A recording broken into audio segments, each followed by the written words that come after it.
Hey everyone, welcome to Locked On Lakers for Wednesday. Brian Kamenetsky, Andy Kamenetsky. The Lakers win in a rout on Tuesday. They're back above 500 and playing Sacramento tonight. Lots going on. We'll talk about it next. You are Locked On Lakers, your daily Los Angeles Lakers podcast. Part of the Locked On Podcast Network, your team every day.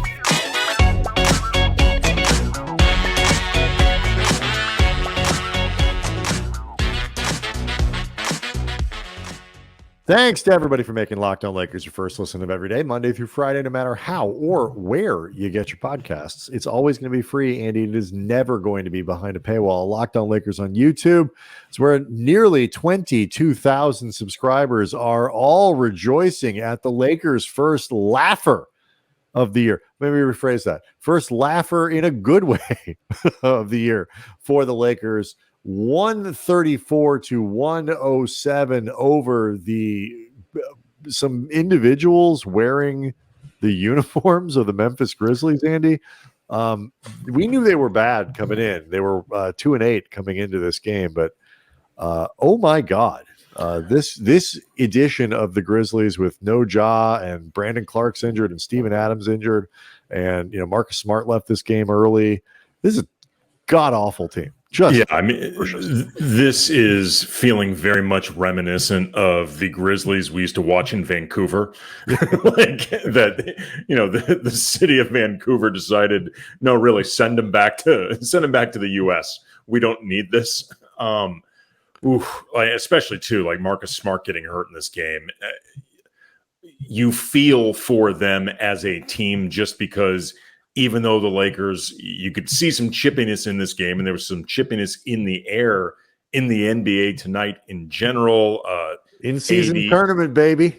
Yes, it is. Who says that the players don't give a rat's ass about this imaginary tournament? Like, they care, or if nothing else, they've been given a memo to care, and they are following the memo. Davis throwing, who did he throw to the ground? Was that Aldama? Aldama. Aldama started it, actually. Yeah. Aldama actually was getting chippy with AD all the way. AD had been rim running towards the basket. Aldama had been all over him, and then he got in AD's ways. AD was just trying to clear out to let Aldama inbound. AD then said he'd had enough. He shoved Aldama. They had to be separated a bit. D'Lo and I believe Desmond Bane both got hit with techs. Taylor Jenkins got hit with a tech there because he's just giving away money to the NBA these days. Really that dude is just getting paid. He's just paying fines left and right. And this was on a night too where before Minnesota or Golden State had even scored a point, there was a scuffle between Klay Thompson and Jaden McDaniels, which got really out of hand. A scrum formed at about half court, and Draymond Green ended up putting Rudy Gobert in, no exaggeration, basically an MMA chokehold from the back. Which, to be fair, is something almost everybody has wanted to do at one point or another. It's true, but you still can't. Right. Most of us aren't tall enough to put Rudy Gobert in a chokehold. We just look, without rules, Brian, you lose civilized society. We just devolve into chaos. We are no better as a society than our rules. What the best part of it, though, is that this came 72 hours roughly after Draymond Green got ejected in a game against Cleveland, then took to Instagram railing against people who criticize the way Draymond goes about his in-game temperament business, said that, quote, he is better at being Draymond than anybody, then 72 hours later gets ejected again in a game where they already don't have Steph Curry. They're going to be down Klay Thompson because it was pretty clear from that fracas he was going to get booted. Yeah, he got tossed. Yeah, so chef's kiss Draymond. So you look at this, the interest in this tournament around the league, guys might be carrying a little bit more than perhaps was advertised earlier in the year. But it didn't really matter how much this Memphis Grizzlies team cared because they are simply not equipped to compete at the NBA level. with all their guys missing and, some really just key players. And so I mentioned this not to devalue the win, because I actually loved pretty much everything about this game, because you look at it on paper, Andy, and you say to yourself, geez, the Lakers ought to throttle this team. Like they really should. And they did. It played out exactly the way that you would think a good team, the Lakers, that's what they're supposed to be, would play against one of the worst teams in the NBA. They did not do the thing where they fell behind early and gave the bad team a chance. The Lakers finished the first quarter up by 11. They were plus 12 in the second quarter. So the game was essentially over at halftime, assuming the Lakers didn't come out and basically just wet the bed in the third quarter. They did not. They basically played it even and threw it in cruise control for the rest of the game. LeBron James and Anthony Davis got to sit late. Neither one of them played more than 30 minutes. LeBron only played 23 minutes. Everybody on the Lakers got hot from three-point range. It's just like sometimes when things aren't going great, Andy, you need a game against a bad team where you can do all of your stuff, and you don't get a lot of resistance. And it can put you in a place where now you go into tomorrow's game against Sacramento, you've got a little rhythm, you've got a little, a little flow, and it's very possible you could get a good carryover from Tuesday into Wednesday. Well, I mean, first of all, one of the marks of elite teams is that they beat the snot out of bad teams on a regular basis. That is something that you expect from teams that are supposed to be in the championship hunt. It's one of the ways they go about raising their record, getting themselves to 50 wins, 55 wins, 60 wins. They don't do it solely on the basis of beating up the best. They often lose to some of the best around the league because that's why those teams are also some of the best. So these, if you want to call them cheap wins, fine. They stack up. Does this one win mean that the Lakers are now, by definition, one of the best teams around the league? No. We need a larger sample size of them playing at this level. And quite frankly, they just need more guys back. We need to see the team as they were designed to operate. But it doesn't change the fact that this is the thing that you expect them to be doing if they are the team that everybody thought they were heading into this season. So that's why I agree with you. Like you said, is it a massive achievement that they managed to control this game against Memphis so soundly from start to finish? No, although we will get into the particulars of what we are hoping from this game is actually significant. But it matters that they did it tonight on a bunch of different levels. So you can walk away feeling really good about this game as a Laker fan, even if it doesn't mean everything's been turned around from an iffy start. Right, and vibes are important at this time of year, and the vibes from this game, you could tell from the players, were really good. Like you needed a night where they could exhale. Now they won. They've won 5 games coming in out of the 10 that they've played, but they hadn't won a game in a walk. They hadn't had a laugher. This is the first time they were leading a game at halftime, I believe. Yes. It has been a grind, to say the least. And, you go out and you have a blowout, and it just lifts the spirit of the entire team. And before, we'll come back and talk about threes. We'll talk about Anthony Davis, who clearly is offended at the idea of Jaren Jackson Jr. being the reigning defensive player of the year. But the Lakers, going into that Phoenix game, we're kind of on a little precipice here of trouble. 3-5 going to on the road to play the Suns. You drop to 3-6, things look very different, and now they've won 3 in a row and they're back over 500, and things look and feel significantly better. So Anthony Davis made a massive statement on Tuesday, not just with the numbers, but also how he played and who he did it against. So we'll talk about it next.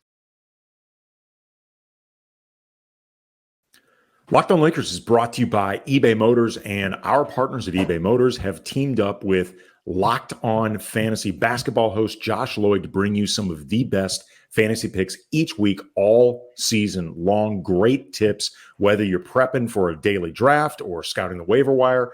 Every week, we're going to provide you with some players that are guaranteed to fit on your roster. Could be the difference between winning or losing when it's all said and done. So let's see who Josh picked out for us this week on eBay's Guaranteed Fit Fantasy Picks of the Week. Some familiar faces, actually. Skylar Mays, who the Laker fans watched during Sunday's game against the Blazers. He should be starting for at least the rest of this week, and his value is great for fantasy teams, at least until Malcolm Brogdon returns. Jacob Gilyard, who we witnessed during tonight's game against the Grizzlies for deeper leagues. He has been starting for Memphis, and unfortunately, with Marcus Smart's situation, he could potentially be getting even more minutes. He's a really good source of assists. Josh Lloyd from Locked On Fantasy Basketball is going to help you win your fantasy championship, and eBay Motors knows that a championship team is about each player being a perfect fit, and it's the same with your vehicle. There's nothing worse than having your vehicle break down in real time. True story. I once had to pull over because the car I was on my way to trade in, the engine caught on fire, and you can't drive like that. And I would have been in so much better shape from the beginning if I had this type of access to eBay Motors. Put that good stuff in my car. With over 122 million parts for your number one ride or die, you can make sure your ride, none of which will catch on fire. None of them. Yeah, they will not catch on fire. 120 million non-flammable parts. Yep. And with eBay Guaranteed Fit, it is guaranteed to fit your ride the first time, every time, or your money back. Plus, at these prices, you're burning rubber, not cash or car. So keep your ride or die alive with ebaymotors.com. eBay Guaranteed Fit, only available to U.S. customers. Eligible items only. Exclusions apply. The Grizzlies are awful. And I feel bad. I mean, Taylor Jenkins is a good coach. I was really excited about the trajectory of this team. Things have really gone south quite quickly. See what happens if they can tread water until Ja comes back, and what that looks like when he does. It's going to be hard. Yeah, they're in a hole. I do want to give a quick shout out to Jacob Gilyard, only because I had no idea who this person is. But anytime I see somebody who's 5'9" playing in the NBA, it is worth praising that person, because you have to be just shockingly good at basketball to be in the NBA when you're 5'9". I mean, he's not going to be a star. He may never play. You may never hear from him again after this year. I don't know, whatever. But the dude is playing in the NBA. He's 5'9", 160 pounds. It's like, go back and look at the career of Nate Robinson and picture what that would have been like if he was like 6'7". I mean, to be honest, that is more or less the career of Allen Iverson, because he was listed. Well, that's one of the reasons Iverson is one of the most amazing players of any generation. Because he was listed, I believe, at 6 feet. That dude was not 6 feet, because I am 5'8", and I've been next to Allen Iverson. I've had a conversation with Allen Iverson. He was not 4 inches taller than me at all. No, I am in awe of guys who can compete at that level, at that size. So shout out to Jacob Gilyard, and kudos to you. And as a 5'9" person, I feel like he is carrying the torch for people like me. Spirit animal. He kind of is, yes. Anyway, we noted in the NBA GM survey before the season started the lack of love on the defensive end for Anthony Davis. We noted in the voting last year for Defensive Player of the Year the lack of love for Anthony Davis. It wasn't even just that he wasn't like a front runner for best defensive player in the league. He came in about 4th or 5th in that category, maybe even 6th or 7th, but like he was acknowledged. But then when you started getting into more of the granular like characteristics, where you're like, okay, well, clearly he's got to be one of the guys here. Like, he did not get a single vote for most versatile defensive player of the year. Yep. When you could argue, you want to say someone else's defensive player of the year, fine. It's hard to argue that somebody else is a more versatile defensive player in the NBA. Like just pure things you can do as a defensive player. Let's make a list. It is hard to come up with anybody with more than AD. It's ridiculous. And, you and I are not like people who get all worked up over awards and this and that. We did like 3 shows worth of stuff of just jaw dropped, disbelief and anger that it's like nobody watched the playoffs last year. And so clearly, while Anthony Davis says he's not concerned about awards, he doesn't care about these sorts of things. Clearly, he is a liar. He's a lying liar who tells lies because he absolutely pantsed Jaren Jackson Jr., the reigning defensive player of the year, and the entire Grizzlies team. AD, the offensive numbers were nice. 19 points, 7-11 from the floor, 11 rebounds, 5 assists, 5 of 6 from the line. He blocked. He only played 27 minutes. Right. He blocked every shot that was taken. They say he had 6 blocks. I think that's off by like a factor of 10. He blocked everything. Many of them with a palpable sense of disgust and disdain for the person who attempted to bring the ball near the basket. One time he looked at Desmond Bane like, I cannot believe you just tried that. Coming down here, showing the ball, all that kind of stuff. Like, you're just going to lay it in. Like, get the bleep out of here with that. And it's very you know who I am? I'm Mo Green. Right. I was making my bones when he was totally insulted by what the Grizzlies were trying to do.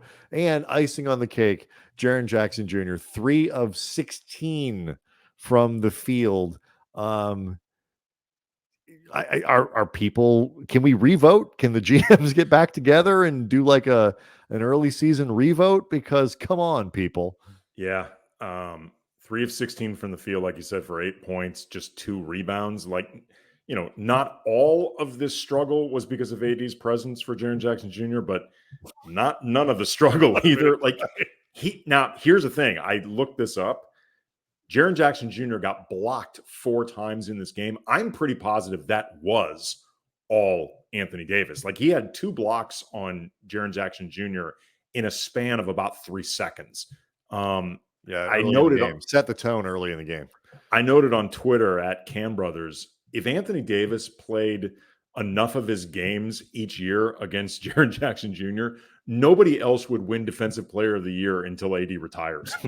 Like, he owns Jaren Jackson Jr., his offense overall is not where his defense is at. And frankly, it's a problem for Memphis, like right now. He's put up some points this year. He's been better, but like just now the team is so bad, it doesn't matter. But my God, AD owns him. When AD is up against him, mano-y-mano, it's not, there's only one mono involved. It's one of these things where, look, the Lakers, after a game in which they won the game, against Portland, hitting 4. There, get my hand in the frame. 4 3-pointers. They won an NBA game with 4.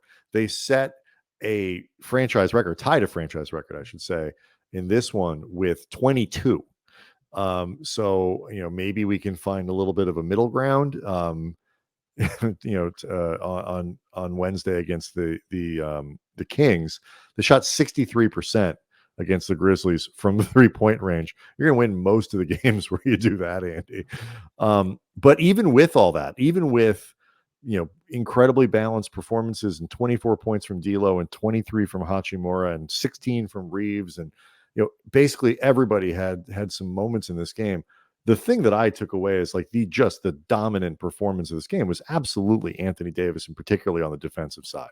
Yeah, it was also great too in a game where, on one hand, LeBron, the game was such a laugher. We didn't even, confirm to folks that LeBron actually did play. I mentioned that he played 23 minutes, but we kind of breezed by it. He was available. It's kind of a wasted game from Spectrum Sportsnet's perspective because he was mic'd up, and they didn't really get their money's worth because he wasn't on the court enough. By the way, it was him changing into his sweats the entire time. LeBron mic'd up is awesome. Like he is totally self-aware that he's mic'd and there is knowing theatricality going on. Fine. The basketball insights and the stuff that he's saying on the court, in the huddles, whatever, it's still great, even if it is 100% self-awareness. Oh, absolutely. Also, too, if you get a chance, go to the Lakers official Twitter feed. I'm sure it's on the official Instagram feed, too. They have a 56-second clip of LeBron just moving around the special tournament court, just squeaking his shoes. Just testing out the floor, squeak, squeak, squeak, squeak, squeak, moving around. It's hypnotic. Everybody should go take a look at it. I liked the floor. I like the Lakers floor look good. I wouldn't mind that yellow being the color they have all the time. To get back, there's another element though I wanted to get into quickly with AD and LeBron, and also the 3-point shooting before we do any look ahead towards the game tonight against Sacramento, which is a biggie. So we can talk about that next. Locked On Lakers is brought to you by Ibata, and big holidays mean big family get-togethers, but you don't have to spend all that money on the Thanksgiving spread without getting something in return to be extra thankful for. With Ibata, you can get your turkey and all your favorite sides for free during November. For the 4th year in a row, Ibata is giving 100% cash back on your Thanksgiving feast. Just add the offers in the app to redeem for everything. All you have to do is shop at your favorite retailers and upload your receipt. Ibata gives you cash back on hundreds of grocery items, from produce to personal care to pantry goods, so you can make sure you are beating inflation no matter what you're buying. And other apps, they give you those points that nobody ever gets around to redeeming. They're confusing. They're frustrating. With Ibata, you get real cash back that can be added to your bank account, your PayPal, gift cards. You also earn cash back on hundreds of online brands and retailers with Ibata, including Lowe's, Macy's, Sephora, Best Buy, and more. Download the Ibata app now. Use the code LOCKED to get 100% back on your Thanksgiving dinner during November. Just go to the App Store or Google Play Store, download the free Ibata app, use that code LOCKED, that's IBOTTA, in the Google Play or App Store. Use that code LOCKED. So you had one more thing, Andy, you wanted to add about AD and LeBron? Just LeBron was really lively in this game. Like from the beginning, he seemed to have a real pep in his step, but it doesn't change the fact that, he's coming off that shin contusion that, I think out of cautiousness, he missed that last game against Portland. But it's still nice to have him be able, in particular, to have an easy night. And AD was the anchor of, a team-wide performance that allowed that for LeBron. Again, just 23 minutes, and he was allowed to show out, play well, contribute a lot, and not really break much of a sweat. The other thing I was going to mention with the 3-point shooting, as you mentioned, 22 threes, tying a franchise record. Every Laker other than Christian Wood who took a three made at least one. And D'Lo in particular was scorching from behind the arc, 6 of 8. It got me thinking, D'Lo has always been a really streaky 3-point shooter. He's been off to a very cold start to this season, very uncharacteristically cold, even by streaky standards. Maybe tonight was the marking of a positive streak for D'Lo, because he looked super comfortable tonight. Well, yeah, I mean, everybody did. I mean, Reeves was 4 for 4 from 3. Hachimura was 3 for 3. I mean, some of these stat lines in terms of Rui actually needs to take more threes until there's I mean, he needs to take more. He is he's around 40. But he'll be over 40%. I think after they calculate Wednesday's games, those get fed into the stat box. But it just, part of what makes this game potentially encouraging is just guys who needed to see the ball go in or benefit from seeing the ball go in. Reeves has been on an upswing, there's no question, but 4 for 4 still makes you feel good. And, his overall line, 16 points, 12 rebounds, 7 assists. It's 29 minutes of Austin Reeves playing a high-end ball and having the kind of impact that you want to see. Hachimura, 8 of 10 from the floor. He has not played a ton of basketball this year. So, 23 points in 24 minutes. Yeah. Got to the line 4 times, made all of his free throws. You mentioned D'Lo. Jaxson Hayes had some of his best minutes in a little bit. Everybody got, even Max Christie, again, 2 for 2, hit his only 3. Everybody had a little something to feel good about, with the exception offensively of Christian Wood, but Wood pitched in with 10 rebounds. So it's not like he was doing nothing over the course of the game. And, this was, you couldn't script the front end of a back-to-back any better than this. Nope. Great warm up. Everybody's playing. Guys are in a flow. The offense gets to work. You're doing stuff. You have a dominant defensive performance from Anthony Davis, and nobody had to work particularly hard because the Kings are legit. They are, once again with De'Aaron Fox. He got back on the floor Monday, I believe it was. And so, the Kings are very likely to look much more like the Kings are supposed to. And that makes this a very difficult game. Yeah. I mean, for what it's worth, we talked about back Monday, he was up against Cleveland, 132-120 win by Sacramento, 28 points on 11 of 20 shooting from the field.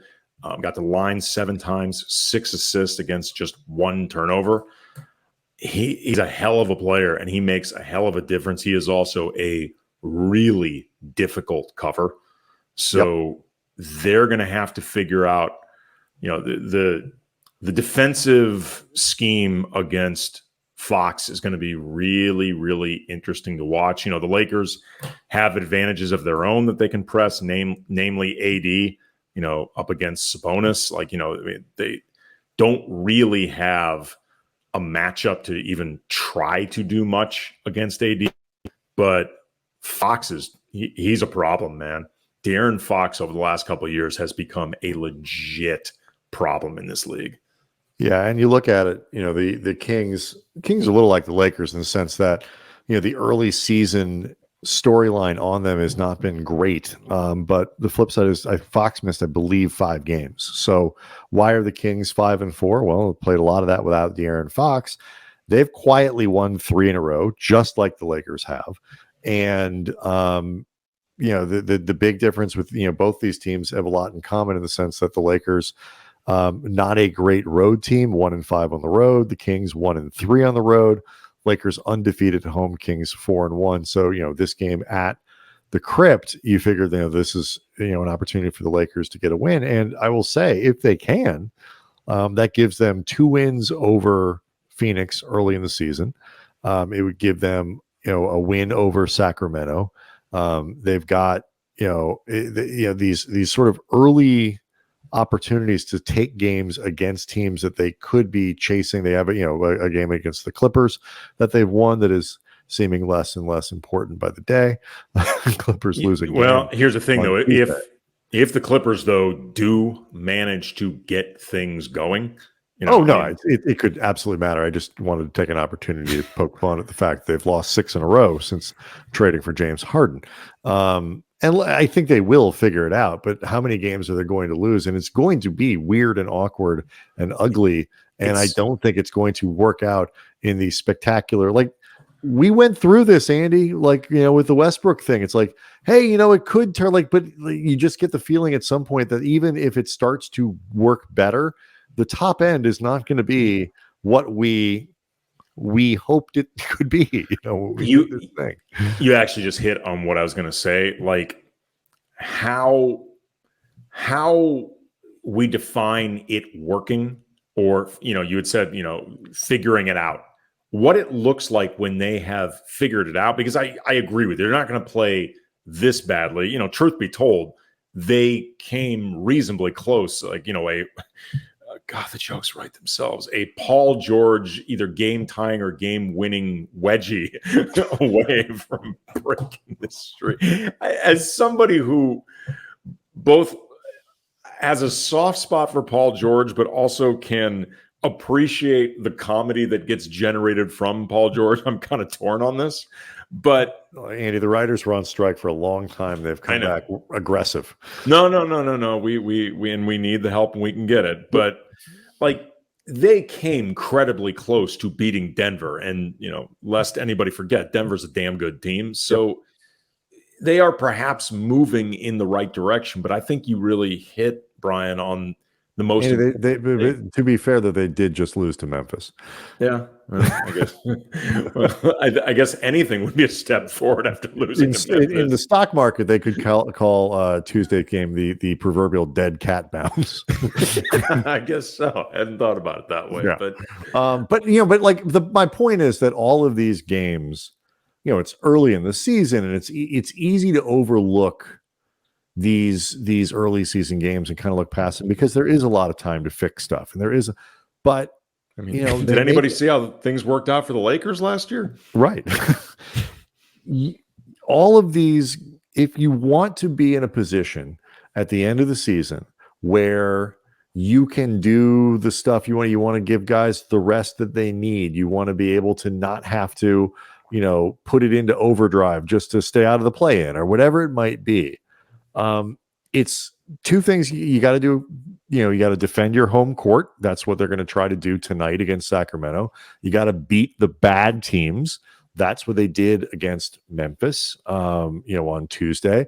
They got to go to Portland and win that game because the Blazers play hard, but they're not very good. And you come back and you got to defend your home court against tough teams in Houston, who are still playing very well. You see Dallas, you'll see Cleveland. Like, you got to take advantage of the games that you can and then win at least the tough ones on your home floor. And so I'm really excited to see tonight's game because 3 wins in a row, a little bit of momentum coming out of a very positive experience on Tuesday. Do they start to look more like the team that we anticipated at the beginning of the year? If they win tonight, regardless, I think, of kind of what it looks like, if they win this game tonight, I'm feeling much better about where the Lakers are because Sacramento's a legit team that does not get talked about and will be there contending for a top 4 seed in the West, but when it's done. Yeah, I 100% believe that. Yeah, and can't emphasize enough. They are led by an all NBA caliber guard in De'Aaron Fox, and Domantas Sabonis is pretty good in his own right too. Oh my God, he's spectacular. In a world that did not include Nikola Jokic doing a lot of what Sabonis does, only better, we would kind of, I think, be spending more time talking about how good Sabonis is. His numbers are really quite fantastic. He's averaging, his scoring is down a little bit this year because he got off to a bit of a slow start. He's still averaging 18, 12.5, and 7.5 on almost 60% shooting. That's pretty good. Yeah. That for a big to be averaging 12.5 and 7.5, again, would get much more attention in a world that didn't have Jokic in it. I don't want to live in that world because I love watching Jokic, but still. All right. Locked On Lakers on YouTube is where you can go to see the show, hang out with 22,000-ish subscribers to the channel. We will be back after Wednesday's game to wrap it up and hopefully talk about the Lakers' 4th win in a row. But either way, we'll be back and we will see everybody tomorrow.